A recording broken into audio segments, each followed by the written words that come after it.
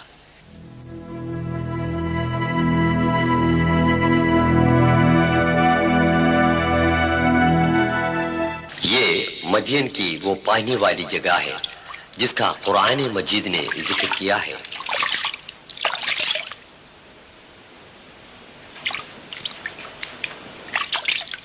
سورہ 28 القصص آیت 24۔ فسقى لهما ثم تولى إلى الظل فقال رب إني لما أنزلت إلي من خير فقير. پھر اس نے ان کے جانوروں کو پانی پلا دیا، پھر ہٹ کر چھاؤں کی طرف آیا، بولا اے رب تو جو چیز میری طرف اتارے وہ اچھی ہیں اور میں اس کا محتاج ہوں۔ حضرت موسیٰ علیہ السلام نے اسی سائے میں آرام کیا تھا۔ تب عورتوں میں سے ایک نے آ کر کہا بکریوں کو پانی پلانے کی اجرت دینے کے لیے آپ کو ابا جان بلاتے ہیں۔ ان کے والد تھے حضرت شعیب علیہ السلام جن کا گھر اس پہاڑی کے ڈھلوان پر تھا۔ حضرت موسیٰ علیہ السلام حضرت شعیب علیہ السلام کی صاحبزادی سے شادی کر کے مدین میں رہے۔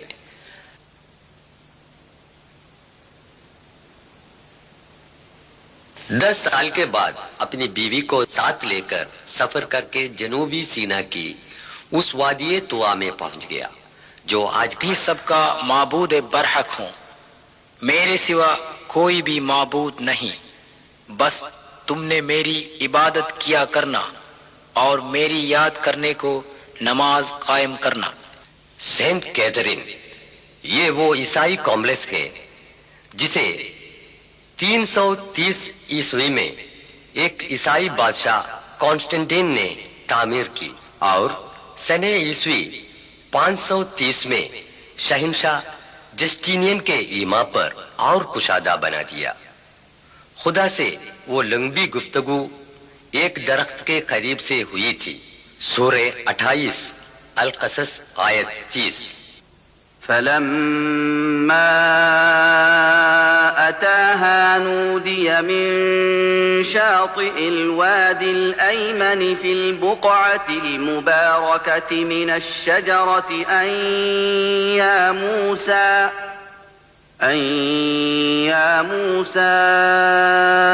إني أنا الله رب العالمين.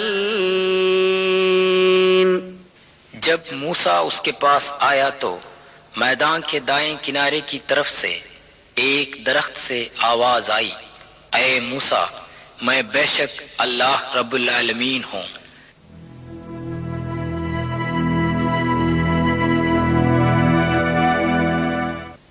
جہاں کلام الہی سنایا گیا تھا وہاں ایک درخت تھا. آج اسی جگہ پر ایک اور درخت لگایا گیا ہے. چونکہ اس وقت شعلہ دکھایا گیا تھا اس لیے یہ درخت سلگتے پودے برننگ ٹری کے نام سے مشہور ہے. عیسائیوں کی بنائی گئی اس سینٹ کیتھرین کمپلیکس کو محفوظ رکھنے کے لیے سنہ 6 ہجری میں حضرت صلی اللہ علیہ وسلم کا ارسال فرمایا ہوا خط آپ کی فراخ دلی اور مذہبی رواداری کا ثبوت بن کر قائم رہتا ہے. اس خط کی کاپی اس کمپلیکس کے اندر محفوظ ہے. پھر خدا تعالی نے موسیٰ علیہ السلام کو حکم دیا کہ ہاتھ کی جو لاٹھی ہے اسے زمین پر ڈال دے. فوراً وہ ایک سانپ بن گئی. جب اس کو پکڑ دیا پہلے کی طرح وہ لاٹھی بن گیا اور ہاتھ بغل میں ملانے سے نہایت سفید نکلے. یہ دونوں قوتیں حضرت موسیٰ علیہ السلام کو نبوت کے ثبوت میں معجزہ کے طور پر ملی تھی. پھر خدا نے حکم دیا کہ حضرت ہارون علیہ السلام کو ساتھ لے کر فرعون کے پاس جائیں.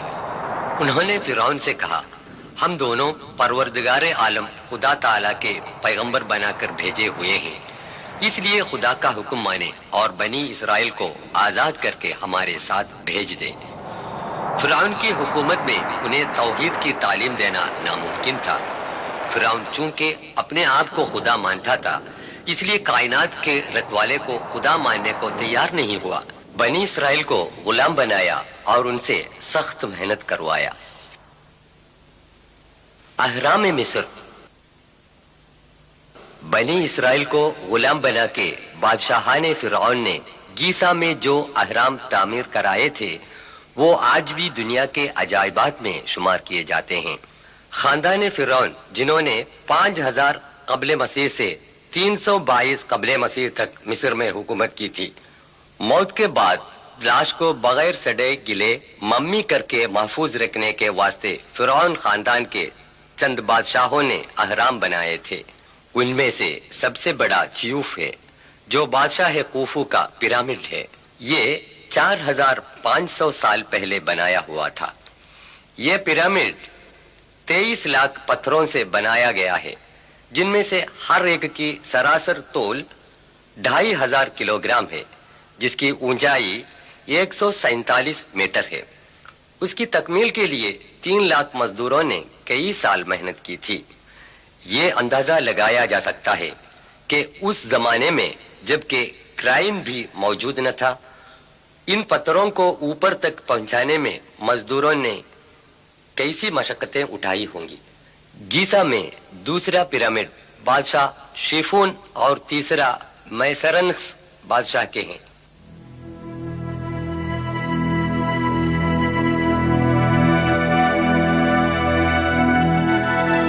جو چھوٹے نظر آتے ہیں ان کی رانیوں کے ہیں.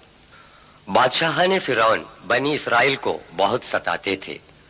سورہ 7 آیت 129 میں خدا تعالیٰ فرماتا ہے قالوا أوذينا من قبل أن تأتينا ومن بعد ما جئتنا قال عسى ربكم أن يهلك عدوكم ويستخلفكم في الأرض فينظر كيف تعملون. بنی اسرائیل نے کہا تیرے آنے سے پہلے بھی ہم کو ایذائیں پہنچتی رہیں اور تیرے آنے کے بعد بھی۔ موسیٰ علیہ السلام نے کہا خدا سے امید ہے کہ تمہارے دشمن کو ضرور ہلاک کرے گا اور تم کو زمین میں بادشاہ بنا دے گا، پھر تمہارے کاموں کو بھی دیکھے گا۔ اسفنکس ایک دیوزاد مجسمہ ہے جس کے سر آدمی کا اور تن شیر کا ہے۔ بڑے پتھر میں تراشی ہوئی یہ مورت گیزا میں پیرامڈوں کے قریب ہے۔ صدیوں سے ریت میں ڈسا پڑا ہوا یہ مجسمہ 1816 عیسوی میں دریافت ہوا۔ عربی میں اس کو ابو الحول کہتے ہیں۔ قدامت پرست لوگ اس کو دریائے نیل کے محافظ سمجھتے ہیں۔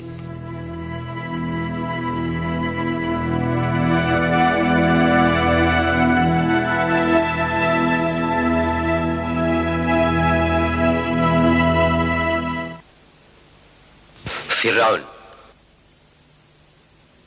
وہ چیزیں جو بادشاہان فرعون استعمال کرتے تھے آج مصر کے عجائب خانے میں محفوظ ہیں۔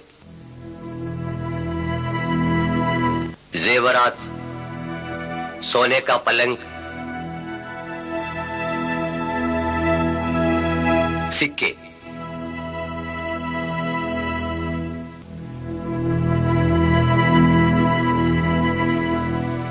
وہ مومیا جس میں فرعون کا جسم پیرامڈ کے اندر دفن کیا گیا تھا، بعد میں مصر کی سرکار نے ان چیزوں کو پیرامڈ کے اندر سے عجائب خانے میں تبدیل کر دیا۔ یہ سونے کا مومیا ہے۔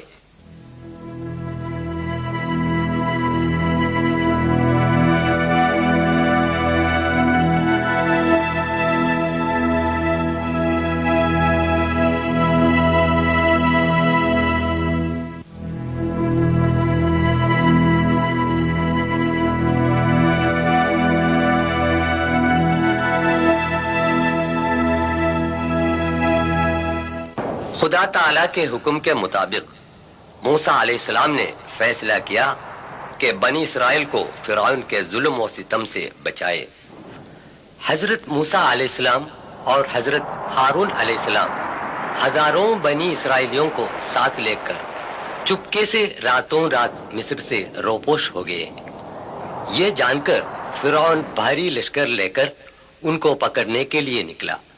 تاریخ سے پتہ چلتا ہے کہ بحر احمر کے شمالی طرف خلیج سوئز کے شمال میں دونوں پہنچ گئے۔ اس نازک موقع پر خدا تعالیٰ نے حکم دیا۔ سورہ 26 آیت 63۔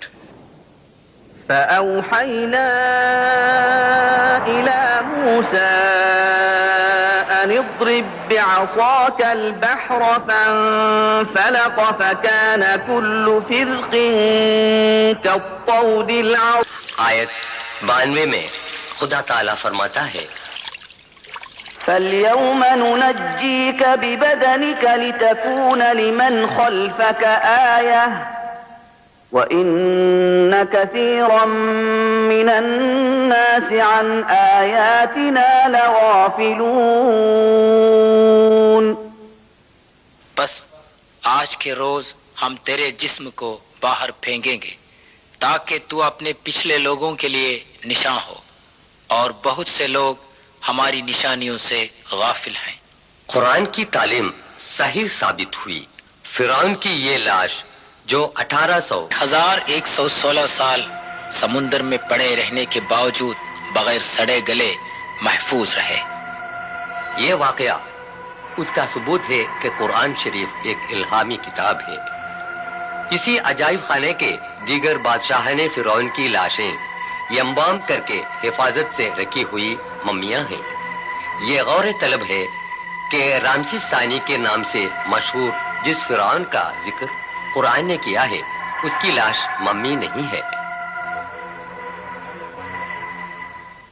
بنی اسرائیل عیون موسیٰ میں، یہ سینا کے وہ عیون موسیٰ ہے جہاں اسرائیل کے لوگ فرعون سے بچ کر حضرت موسیٰ اور حضرت ہارون کی سرداری میں رہتے تھے۔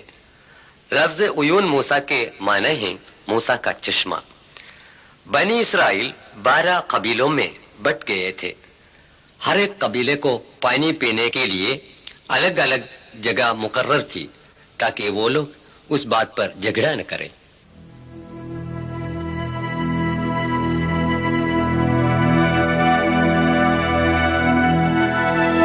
یہ کنواں ان میں سے ایک ہے۔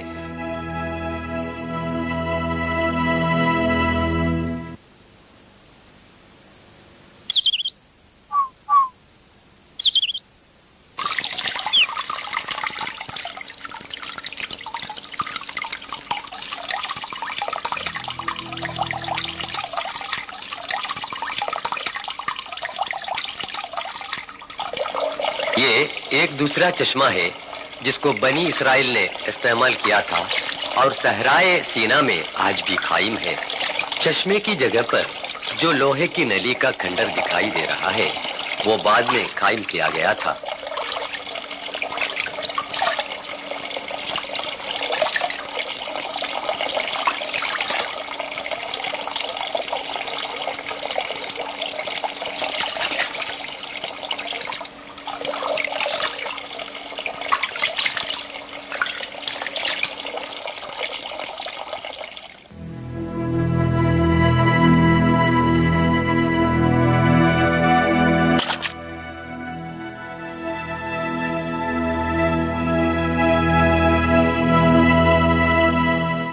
پانی پینے کی جگہیں جنہیں دیگر اسرائیل قبائل نے استعمال کی تھی جو سینا سے چند کلومیٹر کی دوری پر آج بھی قائم ہیں، ان میں سے ایک چشمہ جو سوکھ گیا ہے۔ بنی اسرائیل نے پھر سے سینا کی طرف رخ کیا۔ موسیٰ علیہ السلام نے ان کو وادی طوا کے قریب وادی راہا میں بسایا۔ وادی طوا میں موسیٰ علیہ السلام کی آمد یہ دوسری بار ہے۔ اس زمانے میں بنی اسرائیل کو پانی کی قلت محسوس ہوئی۔ ان لوگوں نے حضرت موسیٰ علیہ السلام سے شکایت کی۔ بعد کے واقعات خدا تعالی یوں بیان کرتا ہے۔ سورہ 7 اعراف آیت 160۔ وَقَطَّعْنَاهُمُ 12 أَسْبَاطًا أُمَمًا وَأَوْحَيْنَا ہم نے ان کو 12 گروہ بنایا، اور جب موسیٰ کی قوم نے ان سے پانی طلب کیا تو ہم نے موسیٰ کو پیغام دیا کہ اپنی لکڑی پتھر پر مار، پس 12 چشمے ان میں سے بہہ نکلے۔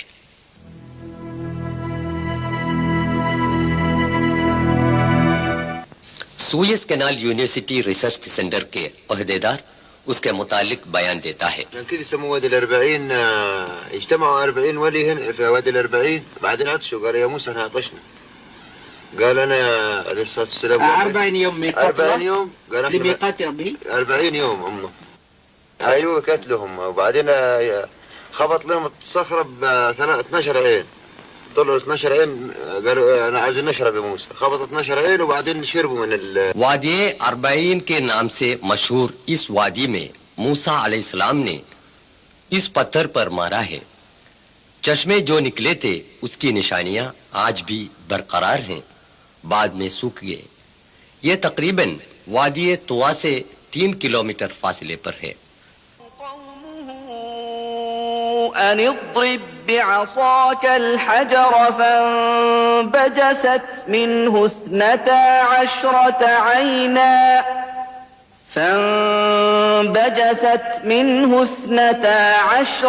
عينا طوا میں مقیم سوئس کینال یونیورسٹی کے پروفیسر ڈاکٹر ماجدی ناصف اور ڈاکٹر مصطفیٰ موسی اس تصویر کے بارے میں بیان کرتے ہیں۔ ده قبر سيدنا هارون تقريبا ولا صالح؟ نبي صالح الصالح قدام نبي صالح up over where through asphaltic road 6 kilometers from here on the way. Yeah, on the way.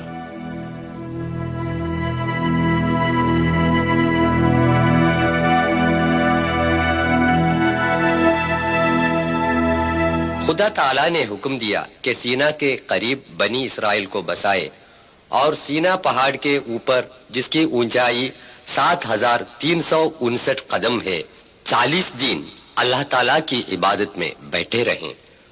سورہ 7 اعراف آیت 142 میں اللہ تعالیٰ فرماتا ہے، وواعدنا موسى 30 ليلة وأتممناها ب10 فتم ميقات ربه 40 ليلة وقال موسى لأخيه هارون اخلفني في قومي وأصلح ولا تتبع سبيل المفسدين.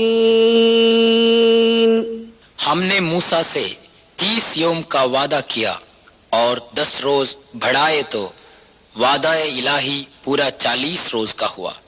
اور موسیٰ اپنے بھائی ہارون سے کہہ گیا تھا کہ میری قوم میں میری نیابت کر اور اصلاح کرتے رہیے اور مفسدوں کی راہ نہ چلیو. بائبل میں حریب کے نام سے مشہور اسی پہاڑ کے اوپر حضرت موسیٰ علیہ السلام عبادت میں مصروف رہے تھے کہ خدا تعالیٰ کی دیدار کا مطالبہ کیا. سورہ 7 آراف آیت 143.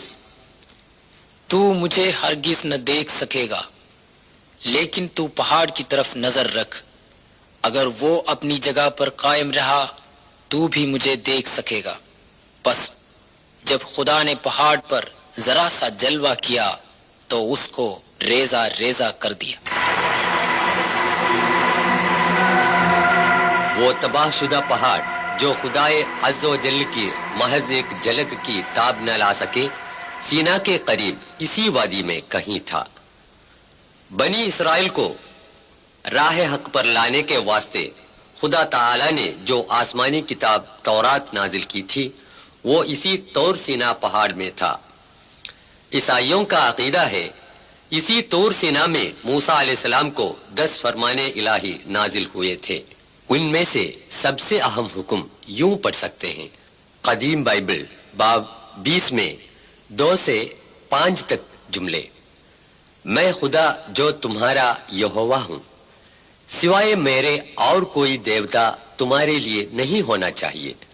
جنت، زمین کے اندر یا پانی کے اندر کی کسی چیز کا بت مت بنانا، ان کے آگے سر جھکانا اور ان کی پرستش کرنا منع ہے. پہاڑ کے سب سے اوپر یہ گرجا گھر جسٹینین بادشاہ کا بنایا ہوا ہے.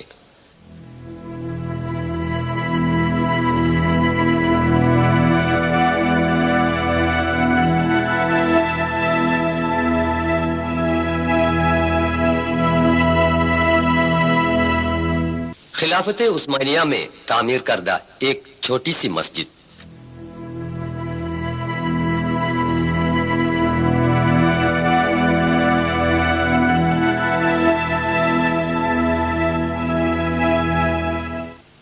جب تک حضرت موسیٰ علیہ السلام سینا پہاڑ سے واپس نہ آئے تب تک بنی اسرائیل میں سے ایک گروہ سامری نام سے مشہور ایک سونار کے بنائے گئے سونے کے بچڑے کی پوجا کر کے خدا تعالی کی ناراضگی کا شکار بن چکا تھا. یہ بھی اس وادی راہا کے دوران قیام میں ہے. سوئس کنال یونیورسٹی ریسرچ سینٹر کے محقق جناب کمال عودہ یہی بیان کرتے ہوئے هم يقال ان هناك تجمع بني اسرائيل في هذه المنطقة وانتظروا سيدنا موسى حينما ذهب الى ميقات ربه، والعجل الذي عبده بني اسرائيل مطبوع على الصخر بمواجهة وادي الراحة، مطبوع على الجبل في مواجهة وادي. آج کل یہ علاقہ سینٹ کیدرین گاؤں میں شامل ہے. یہ مصر کے پایہ تخت قاہرہ سے تقریباً 500 کلومیٹر دوری پر واقع ہے. بعد میں حضرت ہارون علیہ السلام انتقال فرما گئے جن کو خدا تعالی نے موسیٰ علیہ السلام کے مددگار کے طور پر بھیجا تھا. جب اس وادی کی طرف جاتے ہیں تو کوہ کے اوپر جو عمارت دکھائی پڑتی ہے وہ حضرت ہارون علیہ السلام کے قبرستان پر عیسائیوں کی بنائی ہوئی ہے.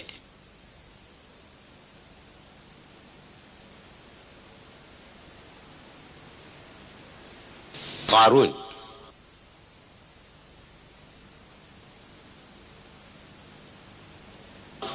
موسیٰ علیہ السلام کے زمانے میں یعنی 13ویں صدی میں نسل بنی اسرائیل کے ایک دولت مند آدمی گزرے تھے، قارون.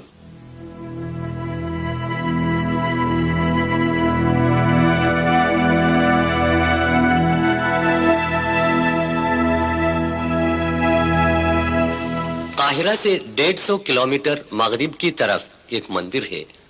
اس مقام کا نام قصر قارون ہے. قرآن شریف کے سورہ 28 قصص آیت 74 میں یوں بتایا گیا ہے: إن قارون كان من قوم موسى فبغى عليهم وآتيناه من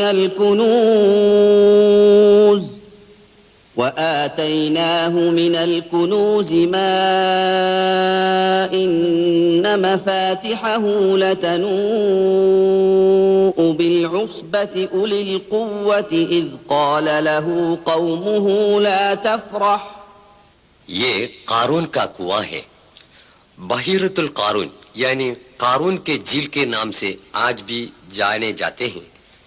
اس جھیل کے ماہی گیری اور آس پاس کی کھیتی باڑی سے قارون کروڑ پتی بن گیا اور ساتھ ہی ساتھ مغرور بھی.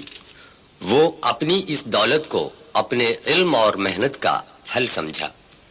اس نے مغرور ہو کر یہ اعلان کیا کہ میں نے جو دولت کمایا ہے اپنے علم اور طاقت سے کمایا ہے، جس سے خدا کا کوئی واسطہ نہیں ہے. اس نے روز قیامت سے بھی انکار کر دیا. اس کے علاوہ وہ غنڈہ گردی پر تلے رہے اور موسیٰ علیہ السلام پر کئی الزامات بھی لگائے. اپنی شان و شوکت دکھانے کے لیے ایک جلوس بھی نکالا. جو لوگ اس دنیا کو آزمائش کی جگہ بتاتے ہیں اور عارضی سمجھتے ہیں، ان کے لیے قارون کے اس بھڑکپن میں کوئی حسد یا شکایت پیدا نہیں ہوئی. لیکن جو لوگ ایمان کے کھرے نہیں تھے یعنی کمزور تھے، وہ کہنے لگے کہ کاش ہمیں بھی قارون کی جیسی دولت پاتی.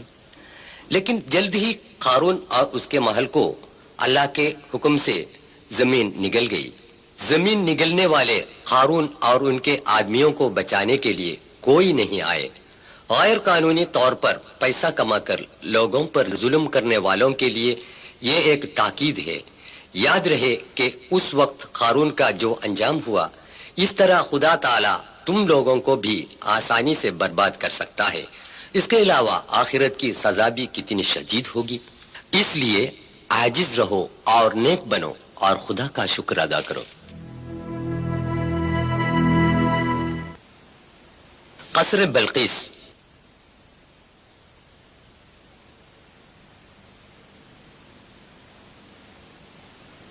فلسطین میں داؤد علیہ السلام کا صاحبزادہ پیغمبر سلیمان علیہ السلام باپ کے بعد بادشاہ بن گئے.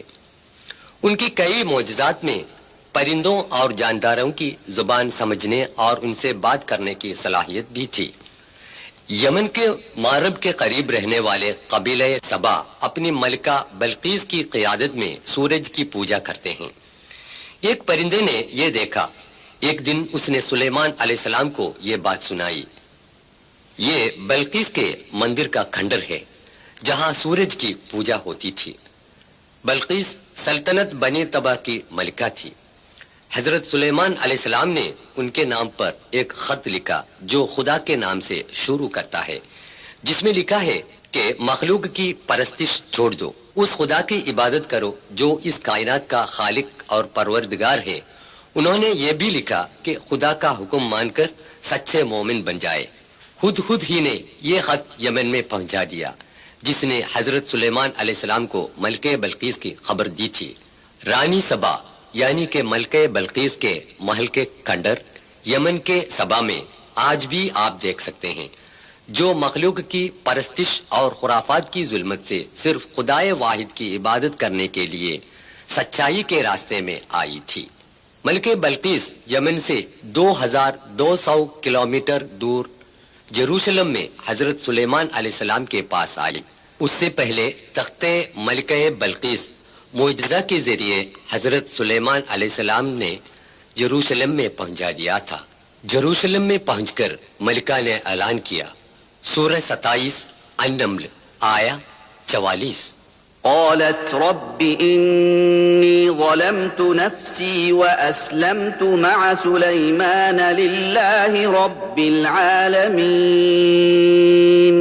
اے میرے پروردگار، میں نے اپنے نفس پر ظلم کیا اور میں سلیمان علیہ السلام کے ساتھ اللہ رب العالمین کی فرما بردار ہوں.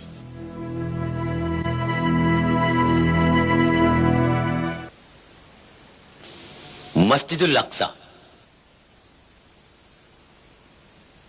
مکے کی مسجد الحرام کو قبلہ بنانے سے پہلے دنیا کے مسلمان فلسطین کے مسجد الاقصی کی طرف رخ کر کے نماز پڑھا کرتے تھے. مسجد الاقصی یعنی بیت المقدس مسلمانوں کے لیے مسجد الحرام اور مسجد النبوی کے بعد سب سے مقدس مانی جاتی ہے. سفر اسراء میں حضرت صلی اللہ علیہ وسلم مسجد الاقصی تک تشریف لائے گئے. یہاں سے پھر سفر معراج ہوا. اسی جگہ پر حضرت عمر رضی اللہ عنہ نے ایک گنبد تعمیر کی. بعد میں اموی خلیفہ عبد الملک نے اس کو نئے سرے سے تعمیر کی. یہ گنبد قبۃ الصخرہ یعنی ڈوم آف دی راک کہا جاتا ہے. مسجد الاقصی حضرت سلیمان علیہ السلام کی تعمیر کردہ ہے.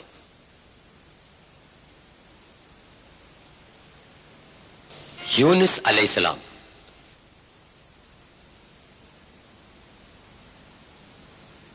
شہر نینوا یعنی موصل عراق کے پائے تخت بغداد سے 400 کلومیٹر شمال پر واقع ہے.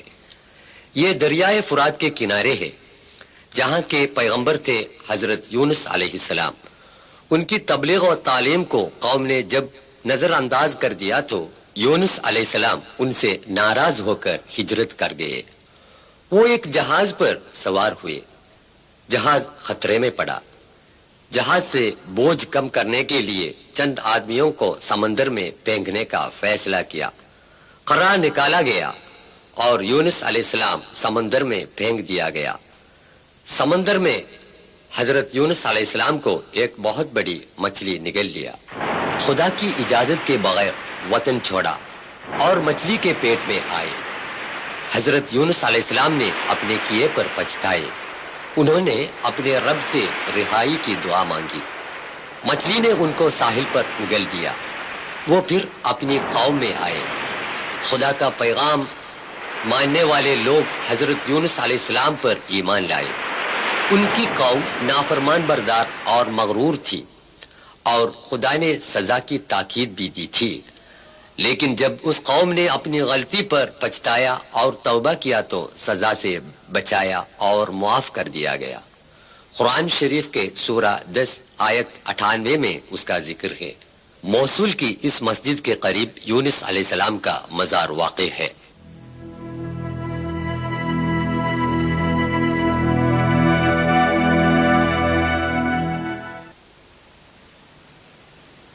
ذوالقرنین.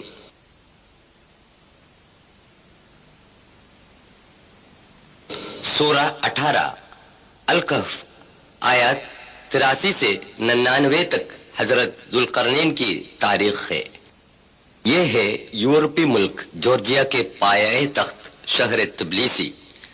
6 صدی قبل مسیح میں ذوالقرنین کی قوم اس علاقے میں آباد تھی.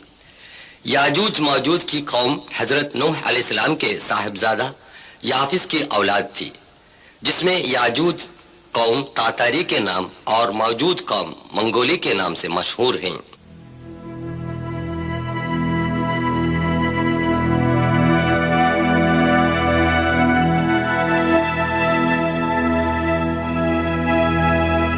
اب ہم شہر تبلیسی سے سفر کر رہے ہیں.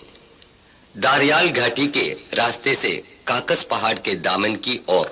یاجوج ماجوج کے غیر مہذب اور ظالم لوگ داریال گھاٹی کے راستے سے آ کر کاکس کے جنوبی علاقے میں لوٹ مارا کرتے تھے. تبلیسی اسٹیٹ یونیورسٹی میں تاریخ کے پروفیسر ڈاکٹر ڈیڈوی ڈنڈوا فرما رہے ہیں. Yes, there are some passes, but the most important pass was this pass, because most aggressive tribes were living beyond this pass. اکثر لوگوں کا خیال ہے کہ ذوالقرنین ایران کے سیرس بادشاہ تھے.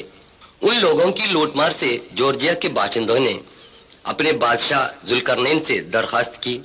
انہوں نے کہا سورہ 18 الکہف آیت 96 پہ آتوني زبر الحديد حتى إذا ساوى بين الصدفين قال انفخوا حتى إذا جعله نارا قال إذا جعله نارا قال آتوني أفرغ عليه قطرا. میرے پاس لوہے کے ٹکڑے لاؤ. حتیٰ کہ جب درے کے اوپر کے کناروں تک پہنچ گئی اس نے حکم دیا کہ اس میں آگ لگا دو. یہاں تک کہ جب اس کو بالکل آگ کر دیا تو اس نے کہا لاؤ میں اس پر پگھلا ہوا تانبا انڈیل دوں.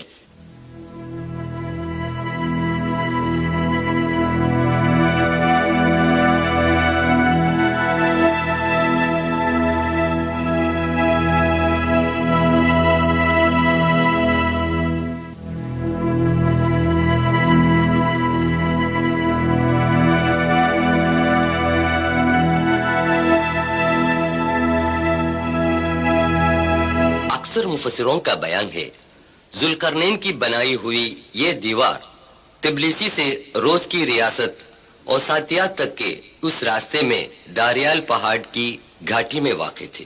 وہ دیوار اتنی مضبوط تھی کہ یاجوج ماجوج کی لوٹ مار سے ذوالقرنین کی قوم بچ گئی. آگے چل کر یہ دیوار پورے طور پر برباد کی گئی. اب اس کا نام و نشان باقی نہیں. فولادی دیوار بنانے کی تکنیکی صلاحیت ذوالقرنین نے اپنی قوم کی بھلائی کے لیے استعمال کی اور خدا نے ان کا نام آسمانی کتاب میں قیامت تک جاودان بنا دیا. سائنس اور ٹیکنالوجی کی تعلیم یافتہ لوگوں کے لیے ذوالقرنین ایک نمونہ ہے. سماج کی ترقی اور بہبودی کے لیے سائنس اور ٹیکنالوجی کا استعمال کریں اور دونوں جہاں میں کامیابی حاصل کریں.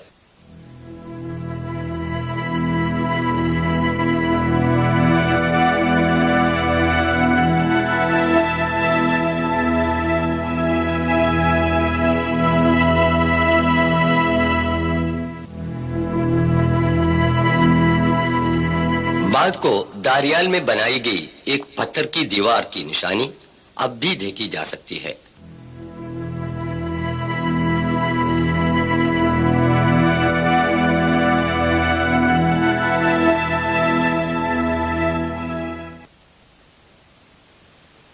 حضرت عیسیٰ علیہ السلام. یہ ہے بیتلہیم جو عیسیٰ علیہ السلام کے مقام پیدائش سے مشہور ہے. روز محشر میں خدا تعالی حضرت عیسیٰ علیہ السلام سے مخاطب ہو کر یوں کہے گا. قرآن یوں بیان کرتا ہے. سورہ 5 مائدہ آیت 116 کا خلاصہ مختصراً یوں ہے. صاحب زادے مریم، کیا تو نے یہ بتایا تھا کہ سوائے اللہ کے تجھے اور تیری والدے کو خدا بنائے؟ تب حضرت عیسیٰ علیہ السلام فرمائے گا تو کتنا پاک ہے، میں وہ نہیں کہہ سکتا جسے کہنے کا مجھے حق نہیں ہے. اگر میں وہ کہا ہوتا تو بے شک تو جانتا. میرے دل میں جو ہے وہ تو جانتا ہے، تیرے دل میں کیا ہے میں نہیں جانتا.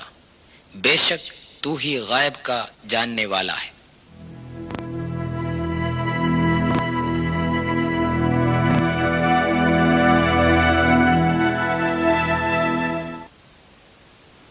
مارب کا بند.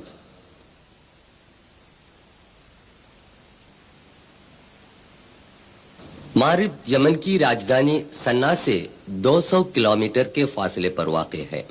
یہاں کی ملکہ بلقیس قبیلے سبا کی تھی. حضرت سلیمان علیہ السلام پر ایمان لائیں اور یروشلم چلی گئی تھی. یہ اس زمانے کے سبا قبیلہ کے مکانات ہیں. ان کو خدا تعالی نے بے شمار نعمتیں عطا کی تھیں. سورہ 34 سبا آیت 15 میں اس کا بیان ہے. عیش و عشرت میں ڈوب کر کفر اور بے وفائی میں رہنے والے قبیلے سبا کے باغات یہاں تھے. ان کے باغات کی آبیاری کے لیے جو بند استعمال کیا تھا وہ بند ٹوٹ گیا. سیلاب کی تیز رفتاری میں شگفتہ و شاداب باغات کو خدا نے درہم برہم کر دیا. سورہ 34 آیت 16 میں بیان کیا ہوا یہ واقعہ 120 میں تھا. لقد كان لسبإ في مسكنهم آية جنتان عن يمين وشمال كلوا من رزق ربكم واشكروا له بلدة طيبة ورب غفور فأعرضوا فأرسلنا عليهم یہ اس ٹوٹے پھوٹے بند کا کھنڈر ہے. فأعرضوا فأرسلنا عليهم سيل العرم وبدلناهم بجنتيهم جنتين ذواتي أكل خمط وأثل وبدلناهم بجنتيهم جنتين ذواتي أكل خمط وأثل وشيء من سدر قليل. تاریخ سے عبرت حاصل کریں اور خدا کی نعمت کا شکر ادا کریں. متحدہ عرب امارات شیخ سعید نے حال ہی میں صبا کی اس بند کو نئے سرے سے تعمیر کیا. یہ بند ٹوٹے ہوئے پرانے بند کے نزدیک واقع ہے. اہل الکہف. اب ہم جا رہے ہیں اس غار کی طرف جس کا ذکر قرآن کی سورہ الکہف آیہ 9 سے 26 تک تفصیل سے بیان کیا گیا ہے. ٹراجن 98 سے 117 عیسوی تک سلطنت روم کا عیسائی بادشاہ تھا. اس نے اپنی قوم کو بت پرستی پر مجبور کر دیا. جن لوگوں نے انکار کر دیا انہیں قتل کرنے کا حکم جاری کیا. لیکن 6 نوجوانوں نے اعلان کیا کہ ہم صرف خدائے واحد کی عبادت کریں گے جس کا کوئی شریک نہیں. یشو کی مورت یا کسی اور بتوں کی پوجا کرنے سے بھی انہوں نے انکار کیا. ٹراجن دقیانوس بادشاہ کے ظلم و ستم سے بچ کر یہ 6 نوجوان وہاں سے ہجرت کر گئے. راستے میں ایک نوجوان چرواہے نے اسلام قبول کر کے ان لوگوں میں شامل ہو گیا. چرواہے کے کتے کو ساتھ لے کر 7 نوجوان جوردان کے پائے تخت عمان کے قریبی علاقے رقیم کے ایک پہاڑ کے دامن میں ایک کوہ میں پناہ لی اور انہوں نے خدا سے دعا کی, اے پروردگار تیری رحمت ہم پر عطا فرما اور ہماری بگڑی بات کو بنا کر ہماری مشکلیں آسان فرما. خدا نے انہیں نڈر بنا دیا اور گہری نیند سلایا.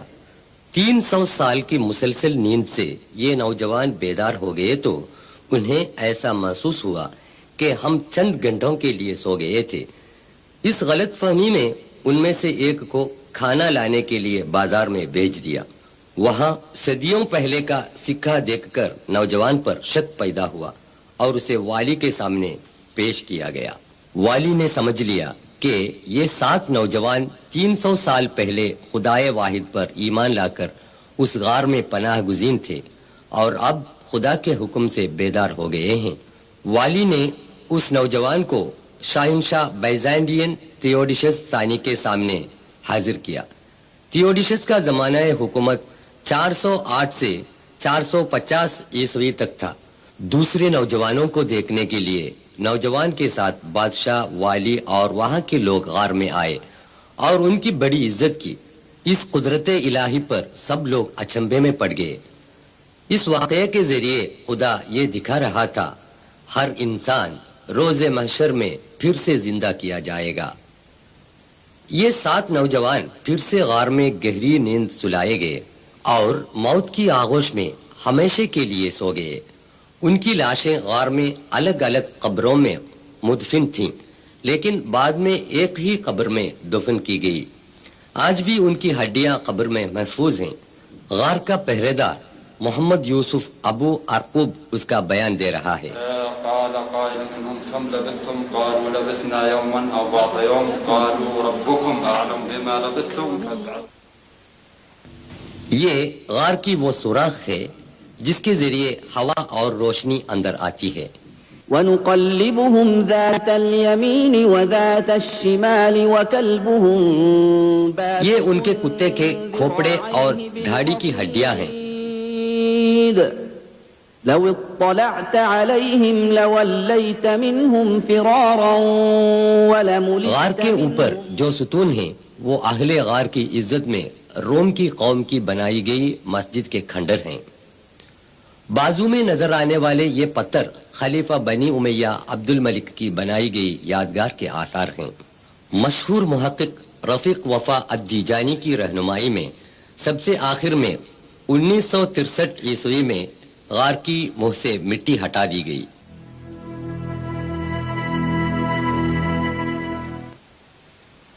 ابرہت۔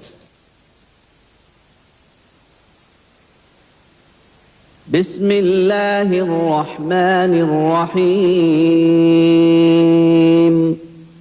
ألم تر كيف فعل ربك بأصحاب الفيل ألم يجعل كيدهم في تضليل وأرسل عليهم طيرا أبابيل ترميهم بحجارة من سجيل فجعلهم كعصف مأكول۔ سنہ 571 عیسوی میں حضور اکرم صلی اللہ علیہ وسلم کی پیدائش کے چند دن پہلے کا واقعہ ہے۔ ابرہت یمن کا بادشاہ تھا جو شاہنشاہ نجاشی کے ماتحت حکومت کرتا تھا۔ ابرہت نے یمن میں اولڈ سنا مارکیٹ کے قریب غرقد القلیس میں کعبہ شریف کے خلاف ایک عبادت گاہ بنائی۔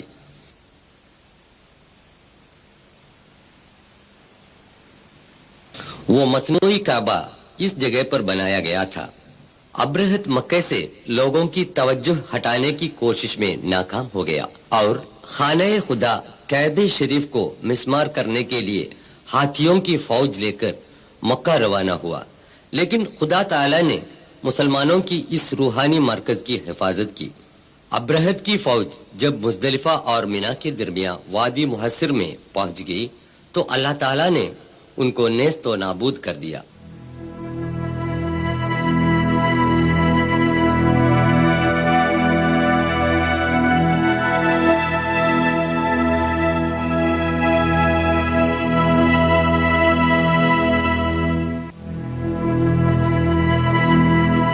وہ جگہ دکھائی دے رہی ہے۔ سورہ 105 الفیل میں اس کا بیان ہے۔ کیا تو نے دیکھا نہیں کہ ہاتھی والوں کے ساتھ تیرے رب نے کیا سلوک کیا؟ خدا نے ان کی تدبیروں کو ناکام کر دیا، ان پر ابابیل پرندے بھیجے گئے جو ان پر پتھر کی کنکریاں پھینکتے تھے، پھر ان کو کھایا ہوا بھس کی طرح کر ڈالا۔ سرور عالم حضرت صلی اللہ علیہ وسلم جب 40 برس کے ہو گئے تو مکے سے 3 کلومیٹر دور جبل نور کے غار ہرا میں جا کر اکیلے بیٹھا کرتے تھے۔ آپ بچپن ہی سے ساری برائیوں سے پرہیز رہتے تھے۔ لوگ ان کو الامین کے لقب سے پکارتے تھے۔ اپنی قوم کے برے رسم و رواج پر وہ بے چین رہتے تھے۔ بت پرستی، زناکاری، شراب خوری، لڑکیوں کا زندہ گاڑ دینا، قبیلوں کی باہمی لڑائی وغیرہ سماجی برائیوں سے آپ کا معصوم دل بے قرار رہتا تھا۔ غار ہرا میں آپ بہت دنوں تک خدا کی یاد میں ماہور رہتے تھے۔ جبل نور کے اس غیر آباد علاقے میں ساری سہولتوں کو چھوڑ کر اندھیری رات گزارتے تھے۔ ایک دن حضرت محمد صلی اللہ علیہ وسلم غار ہرا میں بیٹھے ہوئے تھے۔ اس وقت خالق کائنات خدا تعالی کے حکم کے مطابق آسمان سے جبریل علیہ السلام اتر آئے اور حضرت صلی اللہ علیہ وسلم سے کہا، پڑھ۔ خوف زدہ ہو کر رسول صلی اللہ علیہ وسلم نے فرمایا، مجھے پڑھنا نہیں آتا۔ دوسرا اور تیسرا مرتبہ بھی جبریل علیہ السلام نے وہی دہرایا اور یہ کلام الہی سنایا۔ بسم اللہ الرحمن الرحیم اقرأ باسم ربك الذي خلق خلق الإنسان من علق اقرأ وربك الأكرم الذي علم بالقلم علم الإنسان ما لم يعلم۔ سورہ 96 العلق آیات 1 سے 5 تک میں خدا تعالی فرماتا ہے، پڑھ اپنے رب کے نام سے جس نے سب کچھ بنایا ہے۔ انسان کو خدا نے جمے ہوئے لہو سے پیدا کیا۔ اپنے رب کا نام پڑھا کر تیرا پروردگار بڑا عزت والا ہے۔ جس نے قلم کے ذریعے علم سکھایا، اس کو سکھایا جو وہ نہ جانتا تھا۔ اس کے بعد جبریل علیہ السلام غائب ہو گئے۔ یہاں پر اس قرآن کریم کی ابتدا ہوئی جو سنہ عیسوی 610 سے قیامت تک آنے والے سارے انسانوں کے لیے چشمہ ہدایت ہے۔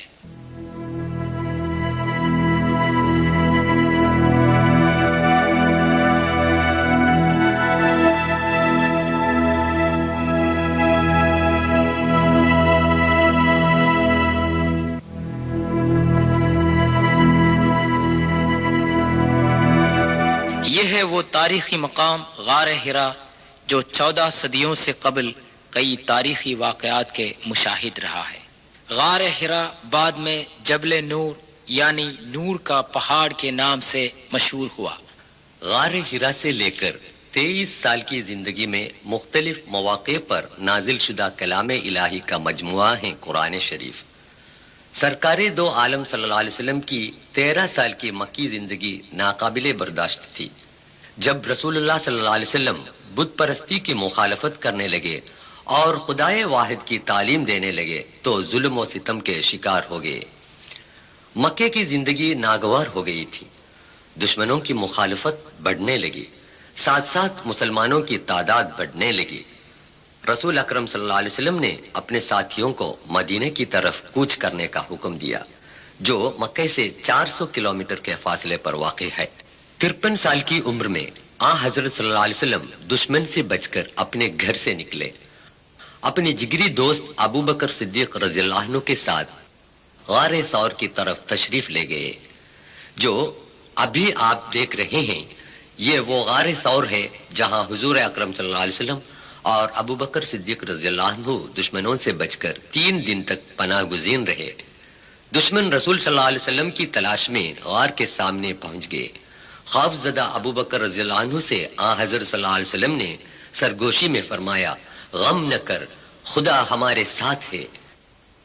إلا تنصروه فقد نصره الله إذ أخرجه الذين كفروا ثاني اثنين إذ هما في الغار إذ يقول لصاحبه لا تحزن إن اس غار ثور کا اندرونی حصہ جس نے اشرف الخلق رسول صلی اللہ علیہ وسلم کو پناہ دیا تھا، سورہ 9 توبہ آیت 40 میں اس واقعے کا بیان کیا ہے۔ دشمنوں کے چلے جانے کے بعد آن حضرت صلی اللہ علیہ وسلم اور حضرت ابو بکر رضی اللہ عنہ ایک رہنما کے ساتھ اونٹ پر سوار ہو کر مدینے کی طرف روانہ ہو گئے۔ جبل ثور سے جبل حرا کا منظر۔ جب آ حضرت صلی اللہ علیہ وسلم مدینے سے 3 کلومیٹر فاصلے پر قبا پہنچے تو حضور صلی اللہ علیہ وسلم کا اونٹ گھٹنے کے بل کھڑے ہو گیا۔ خدا کے حکم کے مطابق رسول صلی اللہ علیہ وسلم کی نگرانی میں 4 دن میں مسجد قبا بنائی گئی۔ بعد میں سعودی حکومت نے اسے نئے سرے سے تعمیر کی۔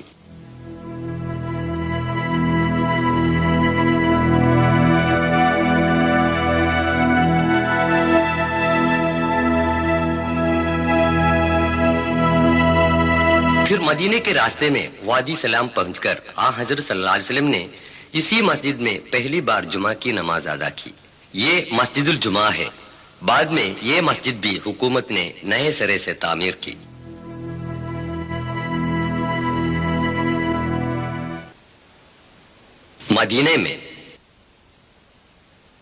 مدینے پہنچ کر سرکار دو عالم صلی اللہ علیہ وسلم اور حضرت ابو بکر رضی اللہ عنہ نے جو کام سب سے پہلے کیا تھا وہ ایک مسجد کی تعمیر تھا۔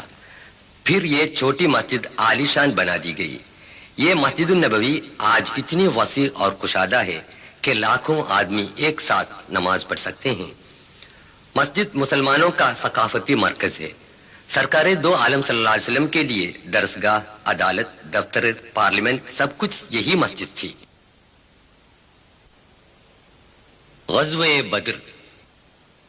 مکہ میں مشرکوں کے ایذا رسائی سے تنگ آ کر حضور صلی اللہ علیہ وسلم اور ساتھی مدینہ تشریف لائے تھے، لیکن وہاں بھی وہ چین و قرار کی زندگی سے محروم کیے گئے۔ قریش کے سردار ابو سفیان نے مسلمانوں کو جڑ سے اکاڑنے کا فیصلہ کیا اور اس کے لیے رقم جمع کرنے لگا۔ سوداگروں کا قافلہ ابو سفیان کی قیادت میں سرو سامان لے کر ریگستان کی اس پہاڑی پار کر کے مکے کو لوٹا۔ اتنے میں مکے سے قریش کی ایک عظیم فوج ابو جہل کی قیادت میں مدینے کی طرف روانہ ہوئی، جن میں 1000 مسلح سپاہی تھے۔ قریش کی فوج مدینے سے 80 کلومیٹر کے فاصلے پر بدر تک آ گئی۔ یہ خبر پا کر حضور بھی اپنے ساتھیوں کو لے کر مدافعت کے لیے روانہ ہوئے۔ مسلمانوں کی فوج میں صرف 313 جان نثار صحابی تھے، جن کے پاس جنگی اوزار کم تھے، مگر ان کے پاس سب سے بڑا ہتھیار یعنی تقوی اور پکا ایمان موجود تھا۔ اللہ اور اس کے رسول پر پکا یقین رکھتے تھے۔ دونوں فوجوں کے درمیان اسی بدر کے میدان میں کھلم کھلا جنگ ہوئی، جس کی تاریخ میں نظیر نہیں مل سکتی۔ حق اور باطل کی اس لڑائی میں فریق حق کی طرف سے 13 مسلمان شہید ہو گئے، جن کی قبریں اس وسیع میدان میں واقع ہیں۔ قبروں پر عمارتیں بنانا اور اہل قبر سے دعا کرنا اسلام نے منع کیا ہے۔ شہدائے بدر کے نام بتا رہے ہیں۔ بدر کا پہرے دار سید حسین فراج، صفوان بن وهب، حارث بن صاغة، مبشر بن عبد المنذر، الشمالين بن عبد عمرو، مهجع بن صالح، عاقل بن البكير، رافع بن المعلى، عمير بن الحمام، يزيد بن الحارث، عتبہ، شیبہ، ابو جہل وغیروں کی قیادت میں قریش کی فوج نے یہیں پڑاؤ ڈالا تھا۔ ابو جہل 2 انصاری نوجوانوں کے ہاتھوں قتل کیا گیا تھا۔ بحکم الہی ہزاروں فرشتے بدر کے میدان میں مسلمانوں کے ساتھ جنگ کرتے تھے۔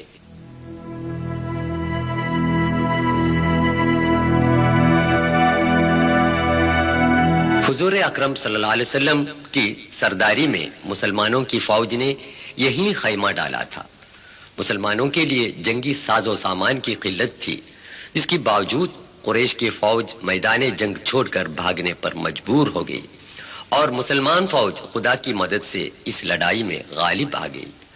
جہاں پیغمبر حضرت محمد صلی اللہ علیہ وسلم کا خیمہ ڈالا گیا تھا، وہاں آج ایک مسجد بنی ہوئی ہے اور وہ ہے مسجد حارث۔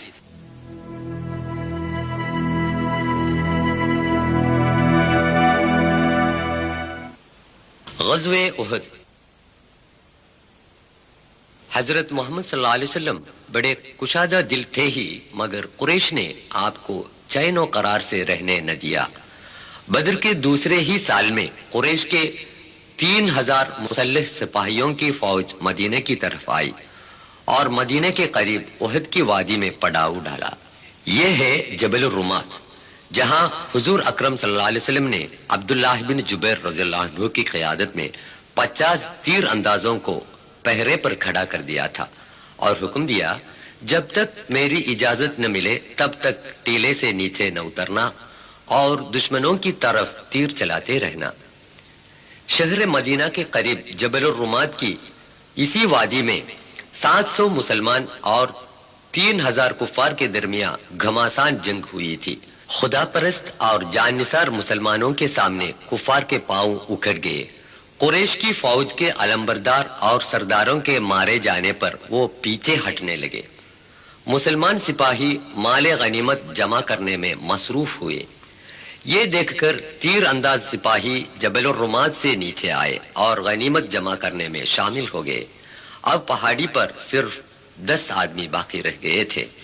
خالد بن ولید جو قریش کے گھڑ سواروں کا سردار تھا، موقع پا کر اپنے ساتھیوں کے ساتھ پہاڑ پر چڑھ گیا اور رہے سہے مسلمانوں پر وار کرنے لگے۔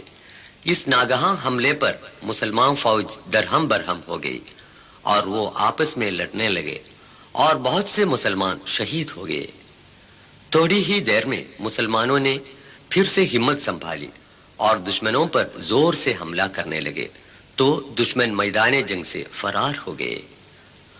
احد کے اس احاطے میں تقریباً 7 شہداء کی قبریں موجود ہیں۔ ان قبروں پر پتھر کے نشان تک موجود نہیں،